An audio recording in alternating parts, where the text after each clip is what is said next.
ಬಹಳ ಮೃದು ಸ್ವಭಾವ ಕಂಡ್ರು ಕೂಡ ಬಹಳ very tough man. I would consider this is one of his outstanding achievements and contribution to the silk industry. ಒಂದು ದೇವರೇ ಆ ರೂಪ ಬಾಲಸುಬ್ರಹ್ಮಣ್ಯಂ ರೂಪದಲ್ಲಿ ರೇಷ್ಮೆ ಇಲಾಖೆಗೆ ಅವ್ರನ್ನ ಕರ್ಕೊಂಡು ಬಂದರು ಅಂತ ನಾನಾದರೂ ಭಾವಿಸ್ತೇನೆ. ಇವತ್ತು ಕರ್ನಾಟಕ ರಾಜ್ಯದಲ್ಲಿ ಎಲ್ಲ ಜಿಲ್ಲೆಗಳು ಕೂಡ ರೇಷ್ಮೆ ಬರಲಿಕ್ಕೆ ಮೂಲ ಕಾರಣ ಬಾಲಸುಬ್ರಹ್ಮಣ್ಯ ಅವರು ಅಂತ ಹೇಳಲಿಕ್ಕೆ ಇಷ್ಟಪಡ್ತೇನೆ. ಅಂತಹ ಒಬ್ಬ ಪ್ರಾಮಾಣಿಕ ಅಧಿಕಾರಿಯಿಂದ ಇವತ್ತು ಎಷ್ಟೋ ಕುಟುಂಬಗಳು ನಾವು ಇವತ್ತು ಆರ್ಥಿಕವಾಗಿ ಸದೃಢರಾಗಿದ್ದೀವಿ. Balu is a special name. He is very kind. One of the most renowned and best member secretaries, our Balasubramaniam sir. Sericulture and silk industry should be grateful to Mr. Balasubramaniam. Like he has burned like a candle in transforming a sector which was now crying for help or which was in darkness.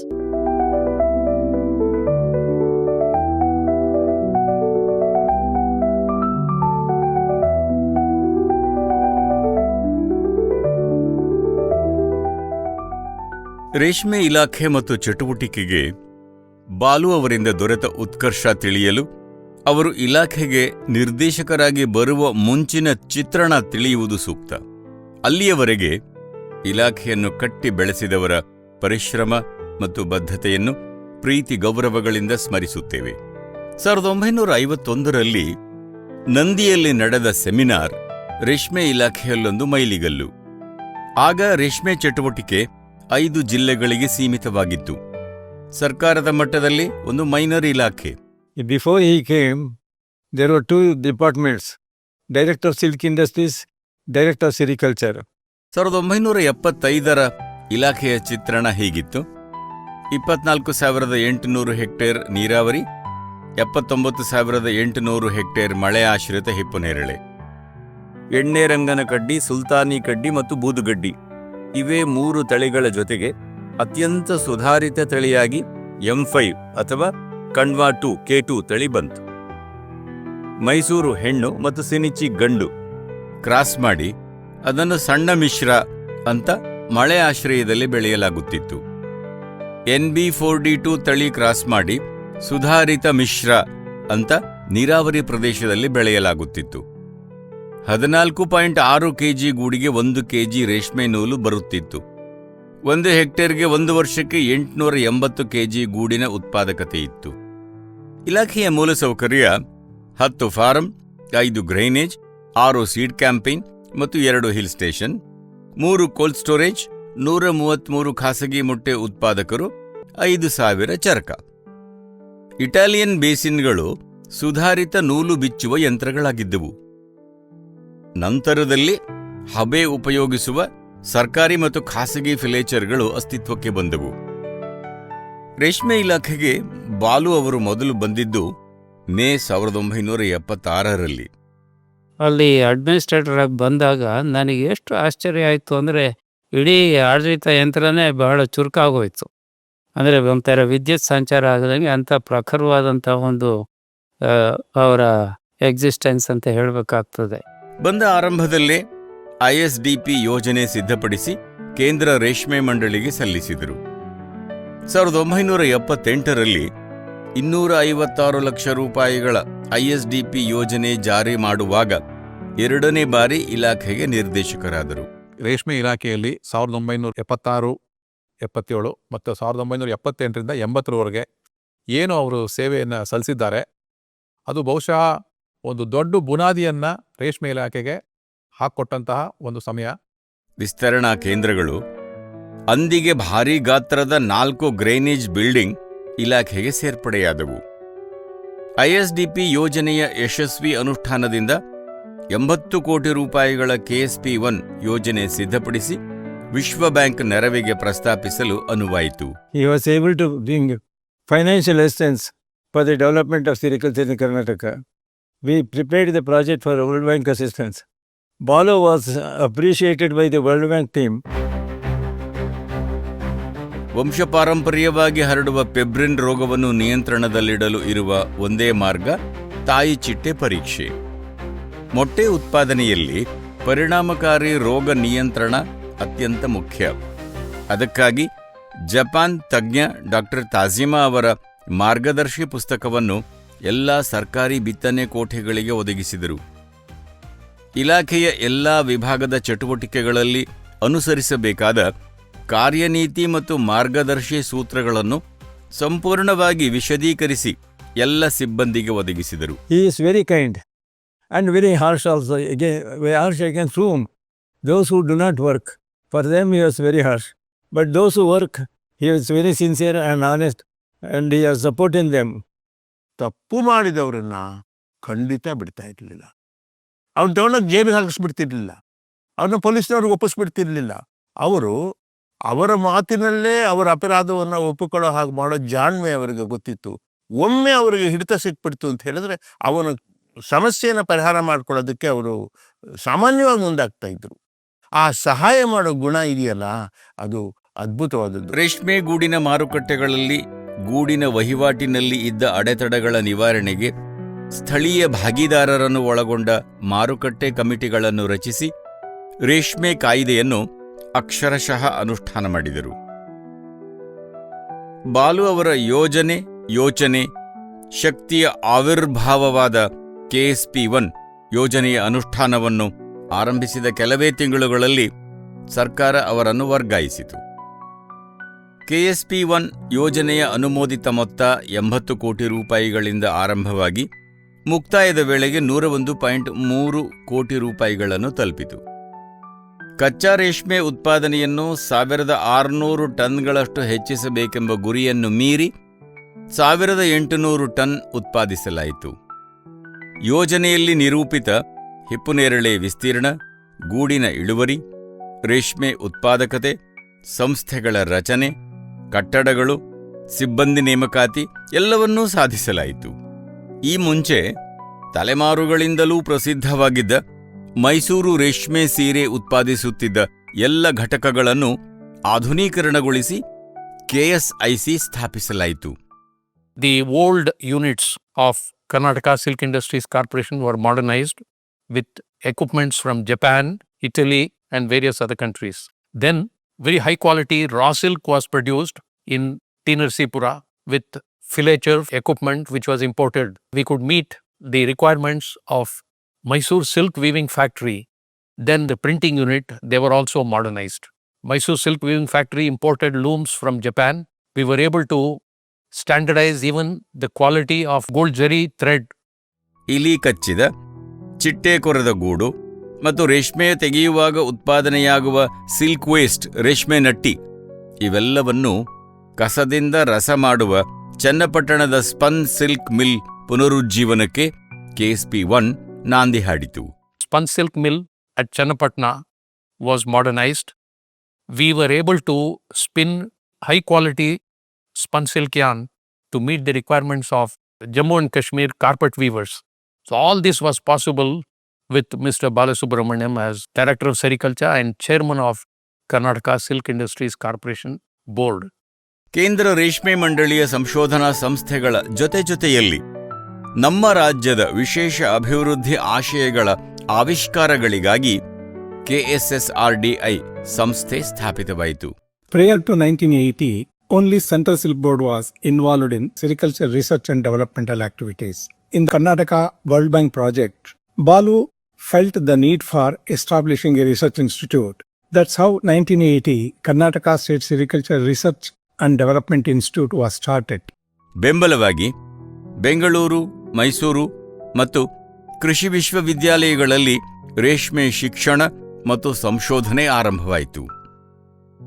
ಅಂದಿನಂತೆ ರಾಜ್ಯದಲ್ಲಿದ್ದ 20 ಜಿಲ್ಲೆಗಳ ಪೈಕಿ 5 ಜಿಲ್ಲೆಗಳಿಗೆ ಸೀಮಿತವಾಗಿದ್ದ ರೇಷ್ಮೆ ಚಟುವಟಿಕೆ ಎಲ್ಲ ಜಿಲ್ಲೆಗಳಿಗೂ ವಿಸ್ತಾರವಾಯಿತು. ಅಂದಿನ ಬಾಂಬೆಯಲ್ಲಿ ಇದ್ದ ಕೇಂದ್ರ ರೇಷ್ಮೆ ಮಂಡಳಿಯ ಆಡಳಿತ ಕಚೇರಿಯನ್ನು ಬೆಂಗಳೂರಿಗೆ ತರುವಲ್ಲಿ ಬಾಲು ಅವರ ಪ್ರಯತ್ನ, ಪಾತ್ರ ಸ್ಮರಣೀಯ. ಬೈವೋಲ್ಟೈನ್ ತಳಿಯ ಸಮಗ್ರ ಅಭಿವೃದ್ಧಿ, ನಿರ್ವಹಣೆ, ಉತ್ಪನ್ನ ಮತ್ತು ಸರಬರಾಜು, ಸಂಶೋಧನೆ ಜೊತೆ ಸಮನ್ವಯ, ಮಾರ್ಗದರ್ಶನ ಇವೆಲ್ಲ ಚಟುವಟಿಕೆಗಳನ್ನು ಪ್ರತಿ ತಿಂಗಳೂ ಅವಲೋಕಿಸಲು ಇಲಾಖೆ, CSB, CSRNTI, NSSP, KSSRDI ಭಾಗವಹಿಸುವ ಅತ್ಯಂತ ಹೊಸ ಆಲೋಚನೆಯಾದ ಬಿಸಿಸಿ ಮೀಟಿಂಗ್ಗಳನ್ನು ಆರಂಭಿಸಲಾಯಿತು. ರೇಷ್ಮೆ ಗೂಡಿನ ವಹಿವಾಟು ಸುಗಮವಾಗಿ, ಸುಲಲಿತವಾಗಿ, ಶೋಷಣಾ ಮುಕ್ತವಾಗಿ ನಡೆಯಲು ಸಾಧ್ಯವಾಗುವಂತೆ ರೇಷ್ಮೆ ಗೂಡಿನ ಸರ್ಕಾರಿ ಮಾರುಕಟ್ಟೆಗಳಲ್ಲಿ ವಿಶಾಲವಾದ ಸ್ಥಳಾವಕಾಶದ ಜೊತೆಗೆ ಅವಶ್ಯಕ ಸೌಕರ್ಯಗಳನ್ನು ಒದಗಿಸಲಾಯಿತು. ಕಚ್ಚಾ ರೇಷ್ಮೆ ನೂಲಿನ ವ್ಯವಸ್ಥಿತ ಮಾರುಕಟ್ಟೆಯಾಗಿ ಸಿಲ್ಕ್ ಎಕ್ಸ್ಚೇಂಜ್ ಆರಂಭವಾಯಿತು. ರೇಷ್ಮೆ ನೂಲಿಗೆ ಬೇಡಿಕೆ ಕುಸಿದಾಗ ಕಡಿಮೆ ಬೆಲೆಗೆ ಅನಿವಾರ್ಯ ಮಾರಾಟ ಮಾಡದಂತೆ ಖರೀದಿ ಬೆಂಬಲ ಬೆಲೆ ಒದಗಿಸಲು ಕೆಎಸ್ಎಂಬಿ ಕರ್ನಾಟಕ ಸಿಲ್ಕ್ ಮಾರ್ಕೆಟಿಂಗ್ ಬೋರ್ಡ್ ಸ್ಥಾಪನೆಯಾಯಿತು. ರೇಷ್ಮೆ ಚಟುವಟಿಕೆ ಭಾಗಿದಾರರು ಸರ್ಕಾರಕ್ಕೆ ಪಾವತಿಸುವ ಮಾರುಕಟ್ಟೆ ಶುಲ್ಕಗಳನ್ನು ಸರ್ಕಾರದ ಖಜಾನೆಗೆ ಸೇರಿಸುವ ಬದಲು ಅದನ್ನು ಪ್ರತ್ಯೇಕವಾಗಿಟ್ಟು ಭಾಗಿದಾರರ ಒಳಿತಿಗಾಗಿ ಮಾತ್ರ ವೆಚ್ಚ ಮಾಡಲು ಪಿಎಸ್ಎಫ್ಎ ಫಂಡ್ ಸ್ಥಾಪನೆ ಮಾಡಿದ್ದು ಐತಿಹಾಸಿಕ ಕ್ರಾಂತಿಕಾರಿ ಹೆಜ್ಜೆ.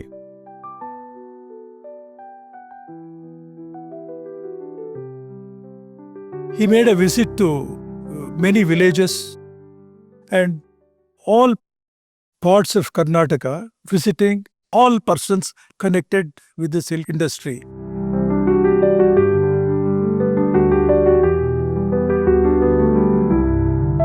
ಬಾಲು ಅವರ ಸೆಂಟ್ರಲ್ ಸಿಲ್ಕ್ ಬೋರ್ಡ್ ಸಿಎಸ್ಬಿ ಸೇವಾವಧಿ ಸುಮಾರು 4 ವರ್ಷ. ಹಿಂದಿನ ದಶಕಗಳಲ್ಲಿ ಸಾಧಿಸಿದ್ದೇನು ಎಂಬುದನ್ನು ಅವರು ತೀಕ್ಷ್ಣವಾಗಿ ವಿಶ್ಲೇಷಿಸಿದರು. ಮುಂದಿನ ದಶಕಗಳಲ್ಲಿ ರೇಷ್ಮೆ ಉದ್ಯಮ ಯಾವ ಹಾದಿಯಲ್ಲಿ ಸಾಗಿದರೆ ರೇಷ್ಮೆ ಉದ್ಯಮ ಉತ್ತುಂಗಕ್ಕೆ ತಲುಪಬಹುದು ಎನ್ನುವ ಸ್ಪಷ್ಟ ಕಲ್ಪನೆ ಬಾಲು ಸರ್ ಅವರಿಗೆ ಇತ್ತು. ಅವರ ಈ ಕಲ್ಪನೆಯನ್ನು ಯೋಜನೆಗಳ ರೂಪಕ್ಕೆ ತಂದು ಕೇಂದ್ರ ರೇಷ್ಮೆ ಮಂಡಳಿಯ ಮತ್ತು ಸಹಭಾಗಿ ರಾಜ್ಯಗಳ ಅಧಿಕಾರಿ ಮತ್ತು ಸಿಬ್ಬಂದಿಗಳಿಗೆ ಮನದಟ್ಟು ಮಾಡುವ ರೀತಿ ನೀತಿ ಬಾಲು ಸರ್ ಅವರ ವಿಶೇಷತೆ.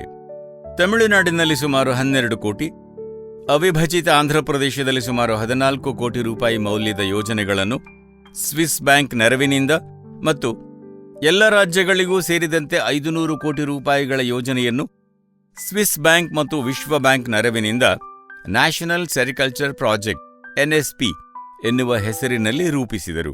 During Balasubramaniam sir period, he brought the World Bank project. Major infrastructure development was taken place all over the country. ಈ ಯೋಜನೆಗಳ ಅನುಷ್ಠಾನದಿಂದ ದೇಶ ಅಗಾಧ ಬೆಳವಣಿಗೆ ಸಾಧಿಸಿತು. ಕೆಲವು ವಿವರಗಳನ್ನು ನೋಡೋಣ. ಹೆಚ್ಚಳವಾದ ಸಂಖ್ಯೆಗಳನ್ನು ನೋಡೋಣ. ಹಿಪ್ಪುನೇರಳೆ ವಿಸ್ತೀರ್ಣ 60,000 ಹೆಕ್ಟೇರ್, ಕಚ್ಚಾ ರೇಷ್ಮೆ ಉತ್ಪಾದನೆ 4,200 ಮೆಟ್ರಿಕ್ ಟನ್, ಫಲಾನುಭವಿಗಳ ಸಂಖ್ಯೆ 5.8 ಲಕ್ಷ, ಉದ್ಯೋಗ ಸೃಷ್ಟಿ 13.6 ಲಕ್ಷ, 125 ಎನ್ಜಿಒಗಳು ಮತ್ತು 53 ಮಹಿಳಾ ಗುಂಪುಗಳು. ಈ ಯೋಜನೆ ಬರುವುದಕ್ಕಿಂತ ಮುಂಚೆ ಕೇವಲ 3 ರಾಜ್ಯಗಳು ದಕ್ಷಿಣದಲ್ಲಿ, 1 ರಾಜ್ಯ ವೆಸ್ಟ್ ಬೆಂಗಾಲು ದಕ್ಷಿಣೋತ್ತರದಲ್ಲಿ, ಆಮೇಲೆ ಜಮ್ಮು ಅಂಡ್ ಕಾಶ್ಮೀರದಿಂದ ರೇಷ್ಮೆ ಕೃಷಿ ದೇಶದ ಸುಮಾರು 26 ರಾಜ್ಯಗಳಲ್ಲಿ ಹಬ್ಬಿ ಹೊಸ ಯೋಜನೆಗಳು ಪ್ರಾರಂಭ ಆದವು. ಬಾಲು ಅವರ ಯೋಜನೆಯ ಪರಿಕಲ್ಪನೆಯಲ್ಲಿ ಮೂಲ ಸೌಕರ್ಯ ಅಭಿವೃದ್ಧಿ ತೀರಾ ಪ್ರಮುಖ ಅಂಶ. ಬೇಸಿಕ್ ಸೀಡ್ ಫಾರ್ಮ್ಗಳು 14, ಬಿತ್ತನೆ ಕೋಠಿಗಳು 21, ತಾಂತ್ರಿಕ ಸೇವಾ ಕೇಂದ್ರಗಳು 59, silk conditioning and testing house 5, DCTC 4, RSRS 13 ಇವಿಷ್ಟು ಸ್ಥಾಪನೆಯಾದವು. ಬೆಂಗಳೂರಿನ ಜನತೆಗೆ ಚಿರಪರಿಚಿತವಾಗಿರುವ CSB central silk board stop ಅಂತ ಹೆಸರು ಬರುವಂತೆ ಮಾಡಿದ್ದು ಬಾಲು ಸರ್ ಅವರ ಪ್ರಯತ್ನವೇ. ಕೇವಲ ಸುಮಾರು 1800 ಸಿಬ್ಬಂದಿ ಇದ್ದ ಕೇಂದ್ರ ರೇಷ್ಮೆ ಮಂಡಳಿಯಲ್ಲಿ ಈ ರೇಷ್ಮೆ ಯೋಜನೆ ಮುಖ್ಯ ಹಂತಕ್ಕೆ ಅದು ಸುಮಾರು 5,000ಕ್ಕೆ ಏರಿತು. ಅವರ ಅವಧಿಯಲ್ಲಿ ಕೆಲಸ ಮಾಡಿದ ಸಿಬ್ಬಂದಿ, ಯೋಜನೆಗಳಿಂದ ಪ್ರತಿಫಲ ಪಡೆದುಕೊಂಡ ರೈತರು, ರೀಲರ್ಗಳು ಮತ್ತು ಇನ್ನಿತರ ಹಲವಾರು ಭಾಗಿದಾರರು ಇಂದಿಗೂ ಬಾಲು ಸರ್ ಅವರನ್ನು ಗೌರವದಿಂದ, ಪ್ರೀತಿಯಿಂದ, ಕೃತಜ್ಞತೆಯಿಂದ ನೆನಪಿಸಿಕೊಳ್ಳುತ್ತಾರೆ. 1980ರ ದಶಕದಲ್ಲಿ ಜಾರಿಗೆ ತಂದಂತಹ ಸುಮಾರು 1700 ಚಾಕಿ ಸಾಕಾಣಿಕಾ ಕೇಂದ್ರಗಳ ಕಾನ್ಸೆಪ್ಟ್ ಏನಿದೆ, ಇವತ್ತು ಇಡೀ ದೇಶದಲ್ಲಿ ಚಾಕಿ ಸಾಕಾಣಿಕಾ ಕೇಂದ್ರಗಳ ಪ್ರಗತಿಯನ್ನು ಕಾಣೋದಕ್ಕೆ ಮುಖ್ಯ ಬುನಾದಿಯನ್ನು ಸನ್ಮಾನ್ಯ ಶ್ರೀ ವಿ ಬಾಲಸುಬ್ರಹ್ಮಣ್ಯಂ ಸಾಹೇಬರು ಕೊಟ್ಟಂಥದ್ದನ್ನು ನಾವು ಇವತ್ತೆಲ್ಲ ನೆನೀತಾ ಇದ್ದೇವೆ. LSPಗಳು ಒಂದು ಕಾಲದಲ್ಲಿ ಗೌರ್ಮೆಂಟ್ರ ಜೊತೆ ಮಟ್ಟ ಮಾಡ್ತಿರ್ಬೇಕಾದ್ರೆ ನಮ್ಗೆ ಒಳ್ಳೆ ಅಂದರೆ LSPಗಳಿಗೆ ಒಳ್ಳೆ ಬಿದ್ದೆಗೂಡ್ಸಿಗೋ ಮಾಡಿ ನಮ್ಮನ್ನು ತುಂಬ ಎತ್ತರಕ್ಕೆ ಬೆಳೆಸಿ ಹೈಬ್ರಿಡ್ ಮಾಡೋ ತನಕ ನಾವು ಬೆಳೆದಿದ್ದೀವಿ ಅಂದರೆ ಅದಕ್ಕೆ ಕಾರಣ ಬಾಲಸುಬ್ರಹ್ಮಣ್ಯಂ ಸಾರು. ಅವತ್ತಿನ ದಿನಗಳಲ್ಲಿ ಮದ್ದೂರು ಮತ್ತು ಮಳವಳ್ಳಿ ತಾಲೂಕುಗಳಿಗೆ ಸೀಮಿತವಾಗಿದ್ದ ರೇಷ್ಮೆ ಬೆಳೆ ಇವತ್ತು ಮಂಡ್ಯ ಜಿಲ್ಲೆಯ ಎಲ್ಲ ತಾಲೂಕುಗಳಲ್ಲೂ ಬೆಳೆಗಾರರಾಗಿದ್ದಾರೆ. ಇದಕ್ಕೆಲ್ಲ ಕಾರಣ ನಮ್ಮ ಬಾಲಸುಬ್ರಹ್ಮಣ್ಯ ಅವರ ದೂರದೃಷ್ಟಿಯ ಫಲ ಅಂತ ಹೇಳಲಿಕ್ಕೆ ಇಷ್ಟಪಡ್ತೀನಿ. ಇವರು ಮಾಡಿದ ಅವಿರತ ಶ್ರಮದಿಂದ ರೇಷ್ಮೆ ಬೆಳೆಗಾರರಿಗೆ ಒಳ್ಳೆ ಹುಮ್ಮಸ್ಸು, ಆರ್ಥಿಕವಾಗಿ ಸದೃಢರಾಗಿ ಇವತ್ತು ರೇಷ್ಮೆ ಉದ್ಯಮವನ್ನು ಇದುವರೆಗೂ ಕೂಡ ತೊಡಗಿಸ್ಕೊಂಡು ನಡೆಸ್ಕೊಂಡು ಬರ್ತಾ ಇದ್ದಾರೆ. ಬಾಲು ಅವರನ್ನು ಇಲಾಖೆಗೆ ಸರ್ಕಾರ ಕಳುಹಿಸಿದ್ದು ಏಕೆ? ಬಾಲು ಅವರ 35ನೇ ವಯಸ್ಸಿನಲ್ಲಿ ಇಲಾಖೆಗೆ ನಿರ್ದೇಶಕರಾಗಿ ಬಂದರು. ಅವರ ಮುಂದಿದ್ದ ಕೆಲಸಗಳು ಇಲಾಖಾ ಸಿಬ್ಬಂದಿಯ ಅಶಿಸ್ತು ನಿಗ್ರಹ ಮತ್ತು ಹಳೆ ಮೈಸೂರಿನ 5 ಜಿಲ್ಲೆಗಳಿಂದ ರಾಜ್ಯದ ಎಲ್ಲ ಜಿಲ್ಲೆಗಳಿಗೆ ರೇಷ್ಮೆ ವಿಸ್ತರಿಸುವುದು. ರೇಷ್ಮೆಯ ಈ ಗೊತ್ತಿಲ್ಲದೆ ಇಲಾಖೆಯ ಮುಖ್ಯಸ್ಥರಾಗಿ CSRTನ ನಿರ್ದೇಶಕ ಡಾಕ್ಟರ್ ಕೃಷ್ಣಸ್ವಾಮಿ ಅವರಲ್ಲಿ ವಿದ್ಯಾರ್ಥಿಯಂತೆ ಓದಿ ಕೇಳಿ ಮಾಡಿ ಕಸುಬು ಕಲಿತರು. ಅಂತಾರಾಷ್ಟ್ರೀಯ ರೇಷ್ಮೆ ಸಮಾವೇಶದಲ್ಲಿ ಭಾಗವಹಿಸಿದಾಗ ಚೀನಾದಲ್ಲಿ ಹುಟ್ಟಿ ಬೆಳೆದ ರೇಷ್ಮೆ ಯುರೋಪ್ನಲ್ಲಿ ಪ್ರವರ್ಧಮಾನದಲ್ಲಿದ್ದು ಗಂಟು ರೋಗದಿಂದ ನಶಿಸಿ ಜಾಗತಿಕವಾಗಿ ರೇಷ್ಮೆ ಲಭ್ಯತೆ ಕಡಿಮೆ ಆದ ಸಂದರ್ಭವನ್ನು ಯಶಸ್ವಿಯಾಗಿ ಬಳಸಿ ಅತ್ಯುತ್ತಮ ಗುಣಮಟ್ಟದ ರೇಷ್ಮೆ ಉತ್ಪಾದನೆ ಮಾಡುವ ಜಪಾನ್ನ ಉದಾಹರಣೆ ಇವರ ಮನಸ್ಸಿನಲ್ಲಿ ಆಳವಾಗಿ ಬೇರೂರಿತು. ಜಪಾನಿಯರು ಮುಖ್ಯವಾಗಿ ನೋಹವನ್ನು ಅವರು ನಮಗೆ ಕೊಡೋದಕ್ಕೆ ಯಾಕೆ ಅವರು ಇಷ್ಟಪಟ್ಟರು ಅಂತಂದರೆ, ಅಂಥ ಸನ್ನಿವೇಶವನ್ನು ಬಾಲು ಅಂತ ಅವರವಾಗ ಕ್ರಿಯೇಟ್ ಮಾಡಿದ್ರು. ಅದರಿಂದ ಅವರು ನಮ್ಗೆ ಬಹಳ ಧಾರಾಳವಾಗಿ ನಮಗೆ ಇದರ ಪರಿಜ್ಞಾನ ನಮಗೆ ಇಂಡಿಯಾದವರಿಗೆ ಕೊಟ್ಟರವರು. ಸೂಕ್ತ ಮಣ್ಣು, ಹವಾಗುಣ, ನೀರು ಮತ್ತು ಬಿಸಿಲು ದೊರೆಯುವ ಎಲ್ಲ ಪ್ರದೇಶಗಳಿಗೂ ಹಿಪ್ಪುನೇರಳೆ ಕೃಷಿ ವಿಸ್ತರಿಸಬಹುದೆಂದು ಇಲಾಖೆಯ ತಾಂತ್ರಿಕ ಅಧಿಕಾರಿಗಳಿಗೆ ಆಡಳಿತಾಧಿಕಾರಿಯಾಗಿ ಮನವರಿಕೆ ಮಾಡಿಕೊಟ್ಟರು. ವಿಶ್ವ ಬ್ಯಾಂಕ್ನ ಕೃಷಿ ಕೈಗಾರಿಕೆ ನಿರ್ದೇಶಕರೊಬ್ಬರು ಬೇರೆ ಯಾವುದೋ ಯೋಜನೆಗಳ ಚರ್ಚೆಗೆಂದು ಕರ್ನಾಟಕಕ್ಕೆ ಬರುವವರಿದ್ದಾಗ ಅವರಿಂದ ಅರ್ಧ ದಿನದ ಸಮಯ ಕಸಿದುಕೊಂಡು ಅವರಿಗೆ ರೇಷ್ಮೆ ವಿಸ್ತರಣೆಯ ಬಿತ್ತನೆಯನ್ನು ಯಶಸ್ವಿಯಾಗಿ ಹಾಕಿದರು. 55 ಲಕ್ಷ ರೂಪಾಯಿಗಳ ವಾರ್ಷಿಕ ಬಜೆಟ್ನ ಇಲಾಖೆಗೆ 80 ಕೋಟಿ ರೂಪಾಯಿಗಳ ಯೋಜನೆ ನೀರಿಳಿಯದ ಗಂಟಲೋಳ್ ಕಡುಬು ತುರುಕಿದಂತಾಗಿತ್ತು. ತಮಿಳುನಾಡಿನ ವೃತ್ತಿಪರ ಲೇವಾದೇವಿಯಲ್ಲಿ ನಿಷ್ಣಾತ ಚೆಟ್ಟಿಯಾರ್ ಕುಟುಂಬದ ಕುಡಿ Balu.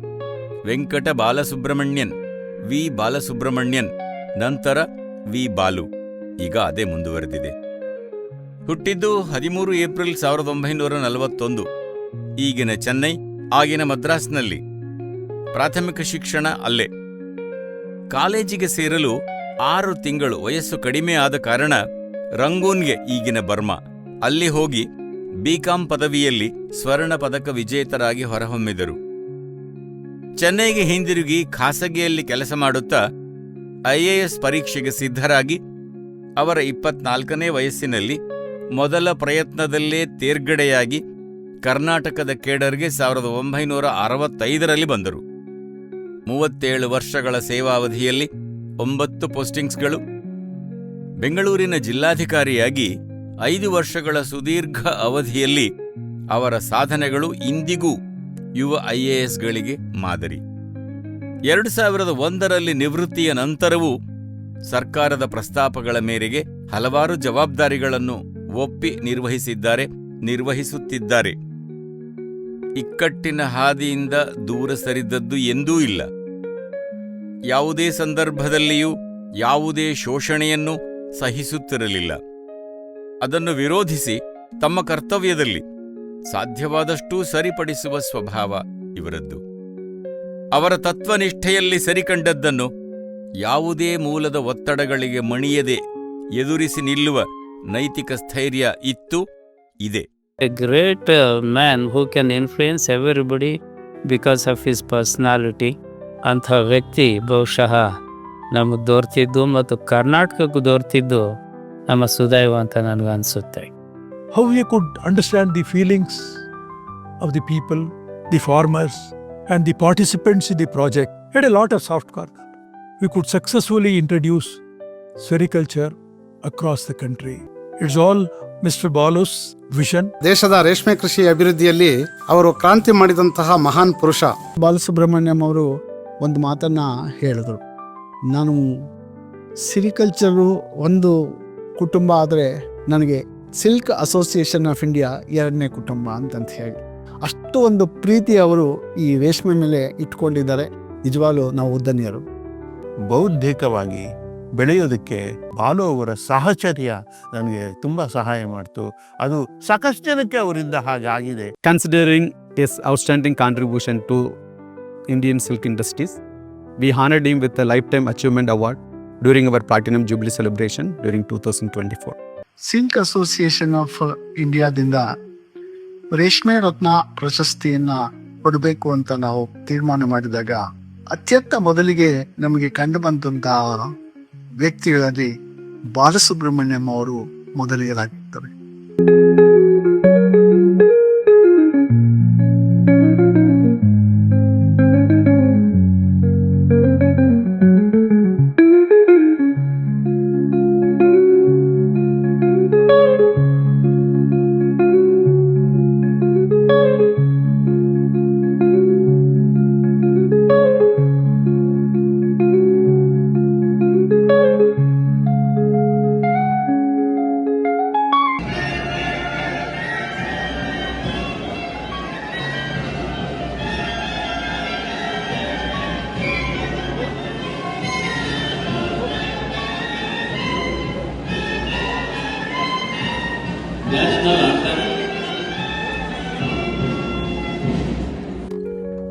Sir, I have the honor to present to you and read the citation for Sri V. Balasubramanian and Sri Yogendra Kumar, who have been nominated for the award of an honorary doctorate.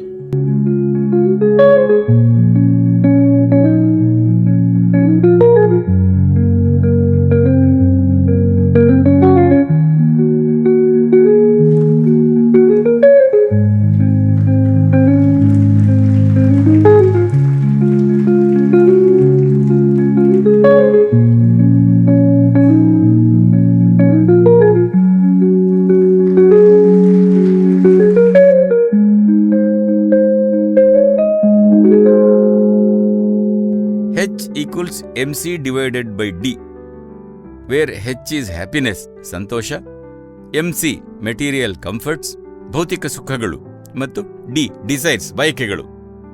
ಸಂತೋಷ ಹೆಚ್ಚಾಗಬೇಕೆಂದರೆ ಯಾವುದೇ ಭೌತಿಕ ಸುಖದ ಬಗ್ಗೆ ಬಯಕೆಗಳನ್ನು ಕಡಿಮೆ ಇರಿಸಿಕೊಳ್ಳಬೇಕು. ಈ formula Balu ಅವರ ಜೀವನ ತತ್ವ.